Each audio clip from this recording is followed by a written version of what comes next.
우리 옆에 분들하고 한번 인사 한번 할까요? 예, 참 잘 오셨습니다. 은혜 받고 돌아갑시다. 하고 한번 인사하십시다.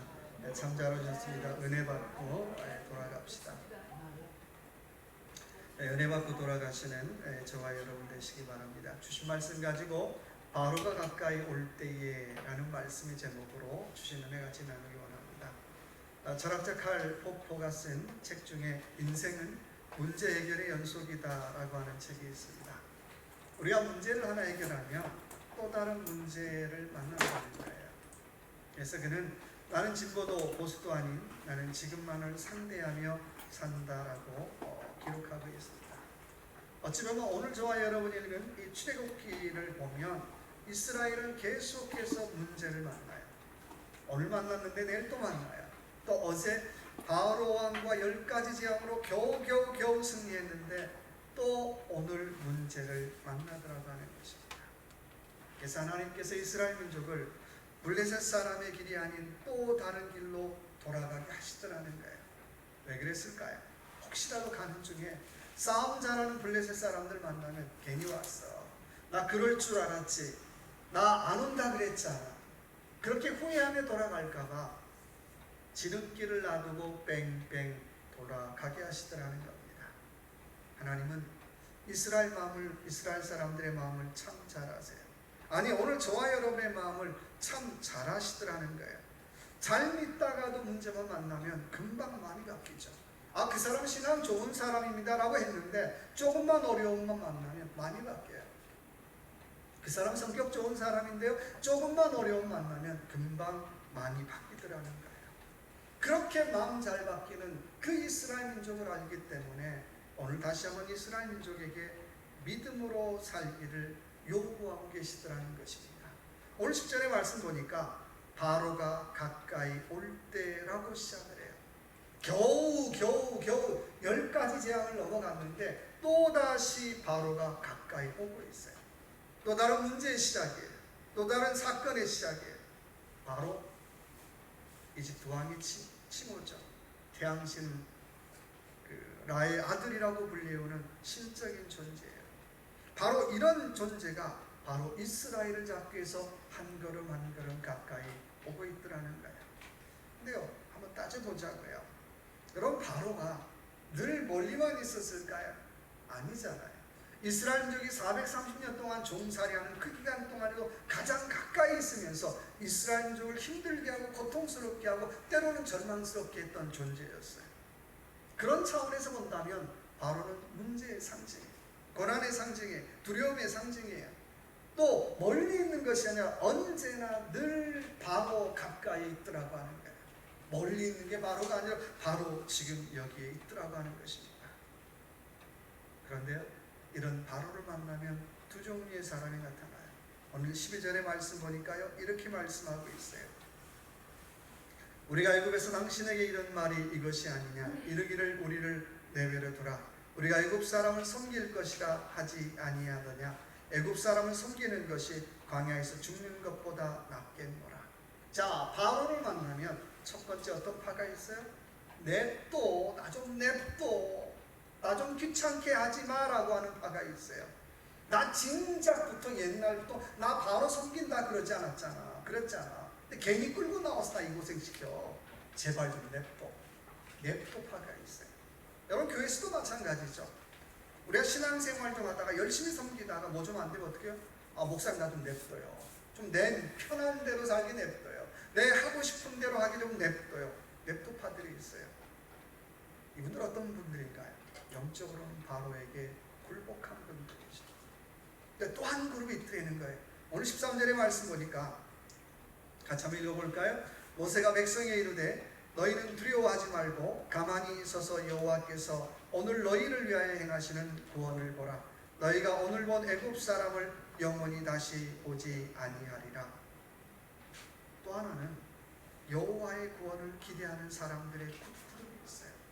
힘들어도 그래도 하나님 건져주실 거야. 어려워도 그래도 하나님이 건져주실 거야. 조금 고난이 있어도 그래도 하나님께서 나아가게 하실 것이야 라고 하는 믿음으로 살아가는 믿음파가 있더라는 거예요. 그런데요, 가만히 보면 오늘 저와 여러분의 삶 속에 보면 우리는 늘 이 두 가지를 붙잡고 살잖아요. 어떤 때는 냅둬, 어떤 때는 어떻게 해요? 믿음으로 붙잡고 살더라는 거예요. 그런데 우리가 살면서 종종 많이 잡는 손잡이가 어떤 손잡이냐고요? 냅둬잖아요. 냅둬. 두려움이라고 하는 그 손잡이를 잡고 그냥 살아요. 여러분, 우리가 두려움이라고 하는 그 손잡이를 잡고 사는 순간 날마다 우리의 삶 속에는 두려운 일만 일어나죠. 또 사실 따지고 본다면 우리 인생의 90%의 일들은 일어나지 않는 일들이잖아요. 내일 지구가 멸망하면 어떡하나, 내일 사고 나면 어떡하나, 내일 저 다리가 무너지면 어떡하나, 내일 뭐 지붕이 무너지면 어떡하나. 90%의 일들은 일어나지 않은 일들에 대한 염려라는 거예요. 그게 날마다 걱정이죠. 날마다 두려움이 되는 거예요. 그러나 우리가 이 두려움이라고 하는 손잡이를 내버려두고 믿음이라고 하는 손잡이를 붙잡는 순간 날마다 우리의 삶 속에는 소망 있는 일들로 가득 채워지더라는 것입니다. 어느 집사님의 고백이에요. 내가 하나님의 은혜를 깨닫고 보니까 전에는 그냥 살았대요. 왜 그 남편 만났어요? 그냥 뭐 어떻게 하다 보니까 만났어요. 결혼했어요. 자식 낳았어요. 그냥 그렇게 살았다는 거예요. 그런데 나중에 자기가 신앙생활하면서 나중에 은혜를 깨닫고 보니까 와, 내가 산 게 그냥 산 게 아니더라는 거예요. 내가 산 게 그냥 세상 말로 재수주와 산 것이 아니라 하나님의 은혜임을 깨닫는 순간 이제는 내가 한 가지 일을 해도 집중해서 한 가지 일을 해도 하나님 앞에 드리는 마음으로, 한 가지 일을 해도 하나님을 섬기는 마음으로 최선을 다하게 되었더라고 하는 고백을 하더라고 하는 것입니다. 매 순간 한 가지 일에 최선을 다하다 보니까, 매 순간 하나님께 하는 최선을 다하다 보니까 자기의 앞으로의 인생이 그려지더라는 거예요. 와, 하나님께서 내 인생 이렇게 가실 것 같아요. 하나님께서 내 인생 이렇게 끌어가실 것 같은 그런 그림이 그려지더라고 하는 것입니다. 여러분, 우리가 그런 거 모르고 살면 잘 되면요 세상 말로 재수가 좋아, 럭키한 거야. 안 되면요 세상 말로 재수가 없다고 그렇게 얘기하고 살아요. 그러나 우리가 믿음을 붙잡고 살면 길이 보입니다. 답이 보입니다. 장애물을 넘어가는 지혜가 보입니다. 자, 저와 여러분의 인생의 바로가 가까이 올 때에 자, 여호와의 구원을 기대하는 사람들의 태도는 어떨지 같이 한번 만나봅시다. 자, 13절 우리 천천히 같이 한번 읽어보겠습니다. 모세가 백성에 이르되 너희는 두려워하지 말고 가만히 있어서 여호와께서 오늘 너희를 위하여 행하시는 구원을 보라. 너희가 오늘 본 애굽 사람을 영원히 다시 보지 아니하리라. 자, 첫 번째 태도가 있다면 가만히 서서 여호와의 구원을 보라는 거예요. 자, 내 앞에 내 인생의 바로가 다가올 때 첫 번째 태도가 있다면 가만히 서서 여호와의 구원을 볼 수 있는 저와 여러분의 삶이 되시길 주님의 이름으로 축원합니다. 소망이란 말은 안 될 거야, 불가능하지, 틀려먹었어, 그게 소망이라는 말은 이런 말이에요. 목을 쭉 내밀어서 위를 바라본다라고 하는 뜻을 가지고 있어요. 우리는 수없이 많이 여호와 하나님 앞에 소망을 얘기하죠. 믿음은 소망을 얘기하는데 과연 우리의 목을 쭉 내밀어서 여호와 하나님을 바라보고 있느냐는 거예요. 오늘 저와 여러분 무엇을 바라보고 있느냐는 거예요. 오늘 13절의 말씀에 너희가 본 애굽 사람을 다시 보지 못하리라고 말씀하고 있어요. 인생은 무엇을 바라보느냐가 참 중요해요. 날마다 문제를 바라보면요, 날마다 그 문제는 해결되지 않아요. 날마다 절망을 바라보면요, 그 절망은 해결되지 않아요. 왜 내 인생이 이럴까요? 라고 질문하기 전에 과연 나는 어제 무엇을 바라보았는가? 그저께 나는 무엇을 바라보았는가? 질문해봐야 정답이잖아요. 내가 그저께 바라본 대로 어제를 살았고 어제 바라본 대로 나는 오늘을 사는 거예요. 또 오늘 내가 바라본 대로 나는 내일을 또 살아갈 거예요. 나는 무엇을 바라보고 살아가느냐라고 하는 것입니다. 마태복음 14장에 보니까 예수님을 바라보고 걷던 베드로가 순간 바람이 불고 파도가 일어날 때 그 파도를 바라보는 순간 풍덩하고 빠지고 말아요. 베드로의 일일까요? 우리 인생에도 마찬가지죠. 우리가 예수 아닌 다른 것 바라보고 걸어가면 풍덩하고 사업에서 풍덩 빠져. 직장에서 풍덩 빠져, 관계에서 풍덩 빠져. 왜 빠졌습니까? 내가 무슨 문제가 있습니까? 문제 있죠. 어떤 문제일까요? 나는 무엇을 바라보았느냐? 무엇을 바라보았느냐? 내가 예수님 아닌 다른 것 바라보는 순간 내 인생은 날마다 풍덩 빠지는 일의 연속이더라고 하는 것입니다. 오늘 13절의 말씀 보니까 너희는 가만히 있어서 여호와의 구원을 바라보라고 말씀하고 있어요. 이 말 좀 다른 말로 말한다면 우리의 시선을 하나님 앞에 집중하라는 근데요, 이스라엘 사람들은 우리나라 사람하고 너무나 다른 게 똑같아요. 가만히 있으면 불안해서 어떻게 해요? 가만히 있지 늘 불안하죠. 그래서 뭐라도 바라봤으면 좋겠어요. 뭐라도. 늘 염려투성이고 늘 걱정투성이에요. 자, 바로가 가까이 올 때 어이구 우리 죽었어. 우리 끝났어. 나 안 나온다 그랬잖아. 괜히 나 붙잡고 나와서 나 이 고생시켜. 문제 바라보더라는 거예요. 근데요, 우리가 인생을 살면서 특별히 어려우면 어려울수록 우리가 제일 먼저 관리해야 될 일이 있어요. 건강관리 좋죠. 더 관리해야 될 일이 있다면 입술 관리하시기 바랍니다. 립스틱 바르란 얘기가 아니라 어려우면 어려울수록 말 관리하는 게 말 관리. 어려울 때 아유 죽고 싶어. 어려울 때 망했어. 어려울 때 나 끝났어. 어려울 때 뭐가 되겠어. 누구나 다 할 수 있는 얘기잖아요. 신자가 믿는 사람이 안 믿는 사람하고 다른 것이 있다면 어려울 때 이 말 관리 잘하는. 그래도 괜찮아. 그래도 해볼 수 있지.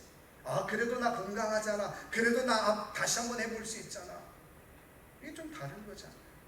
오늘 13절의 말씀 보니까 너희는 가만히 서 있으라고 말씀하고 있어요. 여러분 이런 환경에 가만히 서 있는다니 말 돼요? 자, 바로가 점점 가까이 오고 있는데 가만히 서 있으래요. 아니 그냥 죽으란 말이에요? 오늘 본문 말씀 보니까 그럼에도 불구하고 가만히 서 있으란 얘기는 이제 어떻게 해요? 하나님 앞에 맡기래. 여러분 내 힘으로 할 수 없다면 하나님 앞에 맡길 수 있는 저와 여러분의 삶이 되시길 주님의 이름으로 축원합니다. 이스라엘 민족 장정만 60만이, 아이들의 키우는 강아지의 짐승까지 한다면 300만이 넘을 거예요. 과학자들은 쓸데없이 연구하죠. 자, 이 300만의 짐승 포함 300만이 하룻밤 사이에 홍해길을 건너려면 폭이 1.2마일의 길이 생겨야 된다는 거예요. 한마디로 어떻게 해요? 불가능하다는 거예요. 불가능하다는 거예요. 사람의 힘으로는 할 수 없다는 거예요. 자, 거꾸로 우리가 사람 힘으로 할 수 없는 일을 만났다면 거꾸로 우리가 의지할 수 있는 방법이 있다면 하나님밖에 없잖아요. 하나님밖에 없잖아요. 사실 지금까지 이스라엘 민족이 한 일이 뭐가 있어요? 나일강이 피로 변할 때 무슨 일 했어요? 개구리가 나가서 애굽 전역을 다 덮을 때 못했어요. 장자가 죽을 때 못했어요. 아무것도 한 거 없잖아요. 그냥 어떻게 가만히 서서 하나님이 하시는 일 바라본 것 말고는 아무것도 없잖아요. 오늘 똑같이 바로가 가까이 오는 그 사건 앞에서 하나님은 오늘 저와 여러분의 그런 요구하세요. 너희는 가만히 서서 하나님의 구원을 바라보라고 말씀하고 있어요. 어줍지 않게 내가 뭘 해보겠다는 마음 접으라는 거예요. I will do가 아니라 God will do 하게 하시는 거예요. 이브리서 11장 8절의 말씀에 믿음으로 아브라함은 하나님의 부르심을 받았을 때 갈 바를 알지 못하고 나아갔으며 라고 말씀하고 있어요. 우리는 수없이 많은 믿음의 사람들을 만나죠. 그 믿음의 사람들에게 한번 질문해 보십시다. 당신은 내일 알고 살았어요? 아유, 난 내일 모르고 살았어요. 내가 내일도 모르고 글피도 모르고 나는 모르고 갔는데 그래도 내가 붙잡은 거 하나 있다면 하나님을 향한 믿음은 내가 붙잡고 갔습니다. 10명이면 10명 전부 다 나는 몰랐어요. 근데 그들이 붙잡은 거 하나 있더라면 믿음을 붙잡고 한 걸음 한 걸음 나아갔다라고 하는 것입니다. 오늘 하나님은 똑같이 저와 여러분에게 인생의 문제 앞에서 우리의 믿음을 요구하시는 주님이 있습니다. 주님 말씀하시잖아요. 너희 염려를 어떻게 주께 맡기라고 말씀하고 있어요. 염려라는 말은 헬라어로 메람나우라는 말. 그 말은 우리의 마음이 자꾸 갈라진다는 거예요. 여러분 그게 아무리 좋아도 내 마음 자꾸 갈라지게 하면 염려해요. 재물이 아무리 좋아도 내 마음 자꾸 갈라지게 하면 염려예요. 건강이 아무리 좋아도 내 마음 자꾸 갈라지게 하면 염려예요. 지위가 아무리 좋아도 내 마음 자꾸 갈라지게 하면 염려라는 거예요. 그러니까 내 마음을 하나님 앞에 하나로 묶는 것이 아니면 전부 다 100% 염려라고 하는 것입니다. 여러분, 저와 여러분의 영적인 체질 어떤 체질인가요? 자꾸 염려하고 자꾸 마음 갈라지게 하는 일에 신경 쓰는 것이 아니라 다시 한번 하나님 앞에 하나님 맡길게요. 가정도 맡기고 하나님 교회도 맡기고 사업장도 맡기고 내 앞에 정말 요단강이 갈라질 것 같지 않은 그 요단강이 있다면 하나님 맡길게요. 하나님 맡아주세요라고 맡길 수 있는 그런 저와 여러분의 삶이 되시길 주님의 이름으로 축원합니다. 두 번째는 우리 16절 한번 볼까요? 16절 같이 한번 읽어볼까요? 지팡이를 손에 들고 손을 바다 위로 내밀어 그것이 갈라지게 하라. 이스라엘 자손이 바다 가운데서 마른 땅으로 행하리라. 두 번째 하나님께서 요구하시는 것은 뭘 들으라고요? 지팡이 들으라는 거예요. 지팡이. 너 가만히 있고 두 번째 네가 해야 될 일이 있다면 지팡이 들어라. 네 손에 있는 그 지팡이 들으라는 거예요. 만약에 누가 미시피강에서 지팡이 들고 탁 있으면 어떻게 될까요? 아마 제가 만약에 지팡이 들고 있으면 어떻게 내 신분 나올 거예요. 미쳤다, 돌았다. 그쵸? 똑같은 거예요. 여러분 지금 홍해 앞에서 지팡이를 들고 있다는 건 한마디로 말하면 어떻게 해요? 돌았잖아요. 아무짝에도 쓸모없는 행위예요. 그런데 오늘 하나님께서 요구하는 것은 지팡이 들으라는 거예요. 지팡이 들으라는 거예요. 한 초등학교에서 있었던 얘기입니다. 기적을 믿지 않은 선생님이 크리스찬인 학생을 놀리려고 이렇게 얘기했어요. 야, 이스라엘 민족이 홍해를 건넜다고 하는데 그거 사실은 가보면 발목 정도밖에 차지 않는 그 높이야. 아무나 다 건너갈 수 있지. 그게 무슨 기적이야. 그래서 그 크리스찬인 학생이 선생님, 저는 홍해를 안 가봤는데 발목 정도인지 허리 정도인지 저는 알 수가 없는데요. 근데 제가 놀라운 것은 그 발목 정도밖에 차지 않는 그 물에 바로의 600대의 전차가 빠져 죽었다는 것 보니까 그건 분명히 기적 같습니다라고 얘기를 했다는 거예요. 여러분, 그렇잖아요. 여러분, 이런 기적의 믿음은 모험이 따른다. 여러분, 사실 인생은 모험 아닌 게 뭐가 있어요? 삶을 가만히 보면 전부 다 모험이잖아요. 미국에 온 것도 모험, 사업한 것도 모험, 최고의 모험은 결혼한 것도 모험이잖아요. 다 모험의 연속이잖아요. 인생만 그런 것이 아니라 믿음도 마찬가지라고 하는 것입니다. 믿음도 따져본다면 모험의 연속이잖아요. 오늘 하나님은 뒤에 바로가 쫓아오는데 너 지팡이 들어라고 말씀하고 있어요. 지금 상관없는 일이잖아요. 차라리 어떻게 보트를 띄우려든지 수영을 해서 도망가려든지 항복을 하려든지 그게 더 합리적이잖아요. 놀라운 것은 그렇게 믿음의 지팡이 들 때에 홍해가 갈라지더라고 하는 것입니다. 여러분, 우리가 하나님을 향하여 하나님을 신뢰하면 하나님은 우리를 향한 열심을 보여주고 계십니다. 우리 앞에 홍해가 가로막고 뒤에는 바로 600대의 전차가 따라와요. 600대의 전차 외에는 궁수가 있죠. 활을 쏘면 200야드, 300야드를 날아와요. 그리고 군인들의 가죽을 들어요. 그런 전차가 나타났다는 건 야, 이제 끝났구나. 도망가자. 도망가는 것만 살 길이야. 한시라도 빨리 도망가는 길만 살 길이에요. 그런데 오늘 그런 중요한 상황 속에 하나님은 오늘 모세를 향해서 너 지팡이 들어라고 말씀하고 있어요. 여러분, 나보다 강한 군대를 만나면 할 수 있는 거 두 가지밖에 없어요. 항복하든지 아니면 손 들든지. 손 들어 하나님 앞에 도움 요청하든지. 놀라운 것은 하나님 앞에 손 들어 도움 요청할 때에 하나님께서는 홍해의 길을 내서 이스라엘을 구해 주시더라고 하는 것입니다. 모세, 그 이름의 뜻은 물에서 건져내었다는 뜻이에요. 그 이름처럼 이스라엘 민족도 건져주셨죠. 이 모세는 신약의 예수 그리스도의 예표입니다. 예수 그리스도를 상징해요. 예수 그리스도는 저와 여러분을 죄의 바다에서 건져주셨어요. 죽음의 바다에서 건져주셨어요. 절망의 바다에서 건져주셨어요. 오늘 히브리서 11장 29절의 말씀 보니까 믿음으로 그들은 홍해를 육지처럼 건너갔으니라고 말씀하고 있어요. 자, 한번 상상해 봅시다. 홍해는 이스라엘 사람들의 발이 닿기까지는 한 번도 갈라진 적이 없었던 거예요. 에이, 그런 일 없다는 거예요.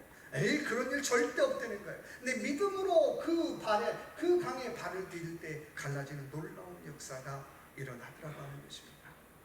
여러분, 인생을 살면서 내일을 알 수 있다면, 또 우리 인생길을 다 환하게 알 수 있다면 믿음은 필요하지 않겠죠. 다 보이는데, 다 아는데, 다 경험했는데 무슨 믿음이 필요하겠어요?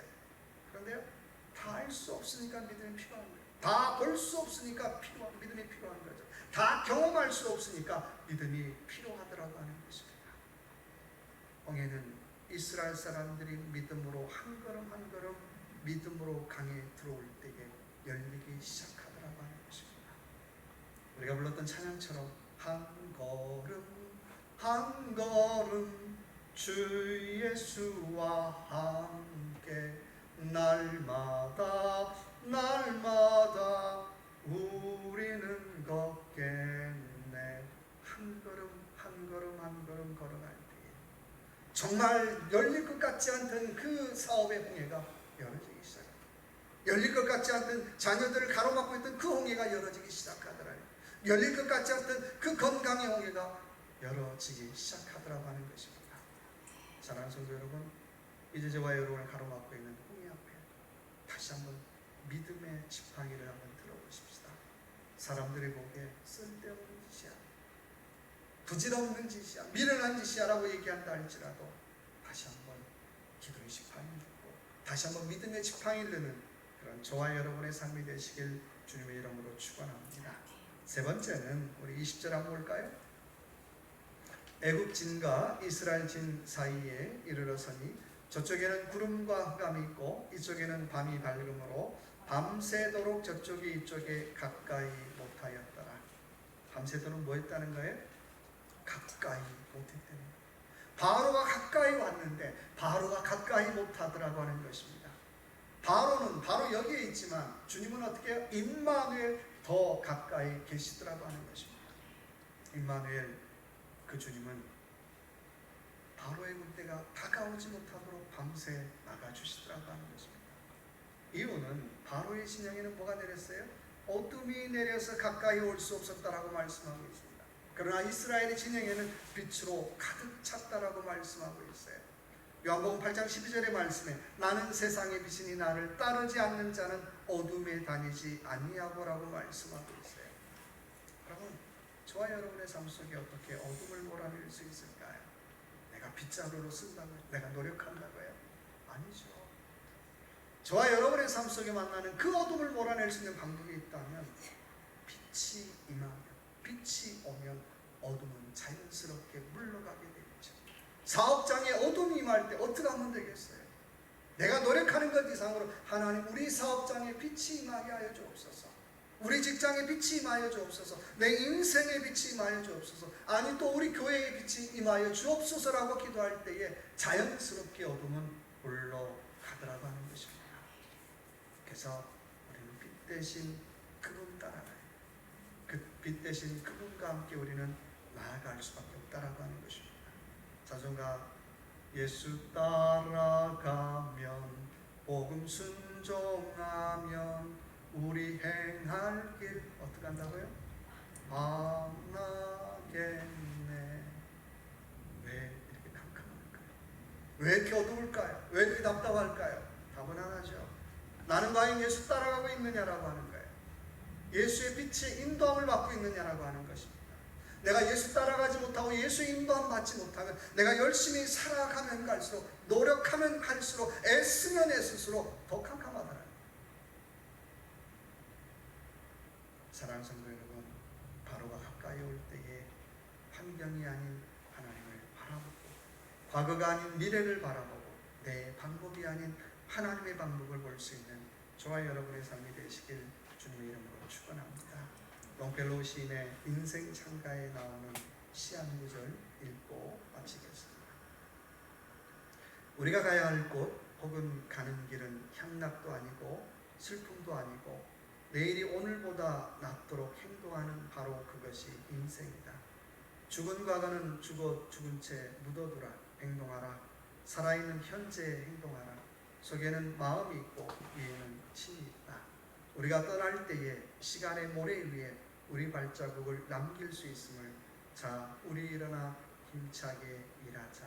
이 한 주간도 다시 한번 믿음의 지팡이를 들고 정말 홍해를 건너가는 저와 여러분의 삶이 되시길 주님의 이름으로 축원합니다. 같이 한번 기도하십시다. 기도할 때 하나님